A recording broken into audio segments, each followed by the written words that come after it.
अस्सलामुअलैकुम मौजिज़ दोस्तों, आज हम हज़रत सुलेमान और मलिका बिल्कीस का वाक़या के बारे में जानेंगे।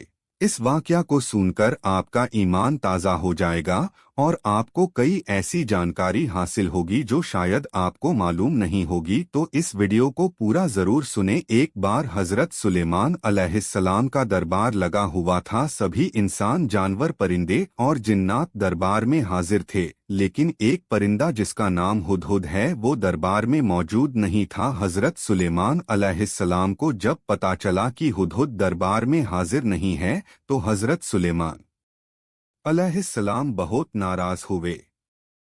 हज़रत सुलेमान अलैहिस्सलाम ने कहा कि अगर हुदहुद ने अपने गैर हाजिर होने की कोई ठोस वजह नहीं बताया तो मैं उसे सज़ा दूंगा। कुछ देर बाद हुदहुद दरबार में हाजिर हुआ। हज़रत सुलेमान अलैहिस्सलाम ने हुदहुद से पूछा कि तुम कहाँ थे? तो हुदहुद ने हज़रत सुलेमान अलैहिस्सलाम से कहा, ए अल्लाह के प्यारे नबी, मैंने आज एक सल्तनत देखी है जहाँ एक मलिका हुकूमत करती है और वहाँ के रहने वाले लोग सूरज और चांद को खुदा मानते हैं और उसकी इबादत करते हैं। दोस्तों, वैसे तो सभी परिंदे हज़रत सुलेमान अलैहिस्सलाम के हुक्म को मानते थे, लेकिन हुदहुद हज़रत सुलेमान अलैहिस्सलाम का सबसे ज्यादा खिदमत करने वाला और करीबी परिंदा था। फिर हुदहुद ने हज़रत सुलेमान अलैहिस्सलाम को मलिका की हुकूमत के बारे में सब कुछ बताया। आज भी ये वाक़या तारीख में मशहूर है, जिसे हम सबा की रानी मलिका बिल्कीस के नाम से जानते हैं।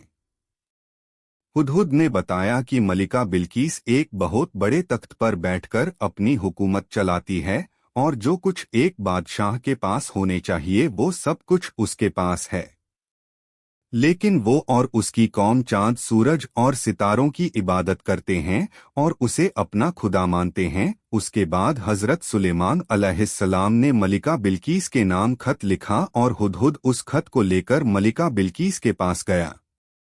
कुरान शरीफ में भी इसका जिक्र है कि हज़रत सुलेमान अलैहिस्सलाम ने फरमाया कि ये खत लेकर जाओ और मलिका बिल्कीस पास इस खत गिरा दो, तुम दूर होकर देखो कि वो क्या जवाब देती हैं। उसके बाद हुदहुद वो खत लेकर गया और मलिका बिल्कीस की गोद में खत को गिरा दिया। जब मलिका बिल्कीस ने खत को देखा तो उसने अपने सभी दरबारियों को जमा किया और पढ़ने के बाद कहा, ऐ लोगों, मुझे ये खत खुद को अल्लाह के नबी कहने वाले हज़रत सुलेमान अलैहिस्सलाम की तरफ से आया है और उन्होंने इस खत में हमें अपने दीन को कबूल करने की दावत दी है।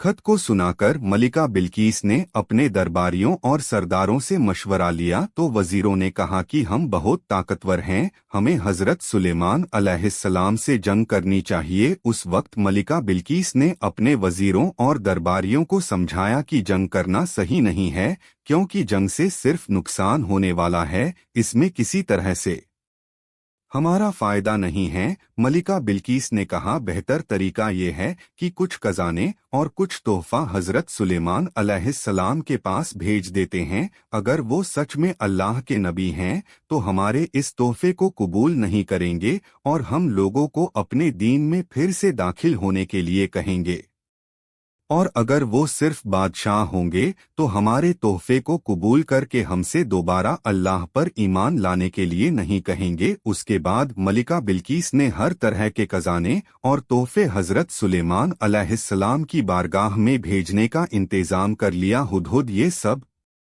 देखकर तुरंत हज़रत सुलेमान अलैहिस्सलाम की बारगाह में हाजिर हुआ और उन्हें ये सब कुछ बताया। कुछ दिनों के बाद जब मलिका बिल्कीस के खादिम सभी तोहफा और खजाना लेकर हज़रत सुलेमान अलैहिस्सलाम के पास पहुँचे तो हज़रत सुलेमान अलैहिस्सलाम ने मलिका बिल्कीस का तोहफा वापस करवा दिया और फरमाया कि मेरे अल्लाह ने जो दिया है उसके आगे दुनिया की कोई दौलत और खजाना किसी काम का नहीं।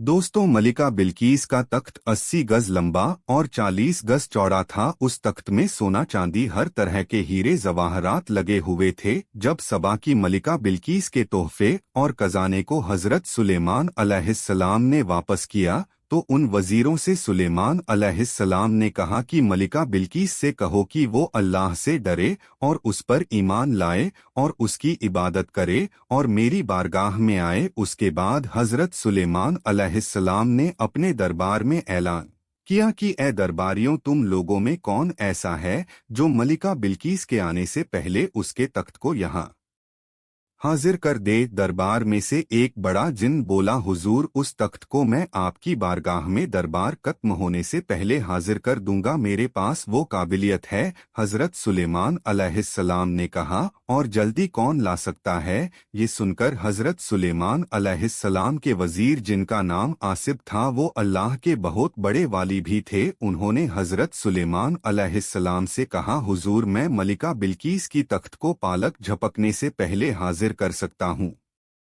उसके बाद हजरत आसिब ने अल्लाह की अता की हुई ताकत से सबा की मलिका बिल्कीस की तख्त को मुल्के सबा से बैतुल मुकद्दस तक यानी हजरत सुलेमान अलैहिस्सलाम के महल में खींच लिया, और वो तख्त सुलेमान अलैहिस्सलाम के कुर्सी के पास आ गया। वो तख्त जमीन के नीचे से होते हुए एक पल में हजरत सुलेमान अलैहिस्सलाम के महल में आ गया। दोस्तों, ये होती है अल्लाह के वलियों की शान, तो आप अंदाजा लगा सकते हैं कि अल्लाह के नबी की क्या शान होती होगी। उसके बाद जब खादिमों ने वापस आकर मलिका बिल्कीस को सारा मामला बताया जो हजरत सुलेमान अलैहिस्सलाम ने उन वजीरों से कहा था, तो मलिका बिल्कीस हजरत सुलेमान अलैहिस्सलाम की दरबार में हाजिर हुई और अपने तख्त को भी वहां पर देखा, और हजरत सुलेमान अलैहिस्सलाम को देखकर बोली, बेशक आप अल्लाह के नबी हैं। उसके बाद मलिका बिल्कीस ने हजरत सुलेमान अलैहिस्सलाम और अल्लाह पर ईमान ले आई। ये तो मौजिज़ दोस्तों, वीडियो अच्छा लगा तो लाइक शेयर और सब्सक्राइब करना और कमेंट में कहना कैसी लगी। ध्यानबाद दोस्तों।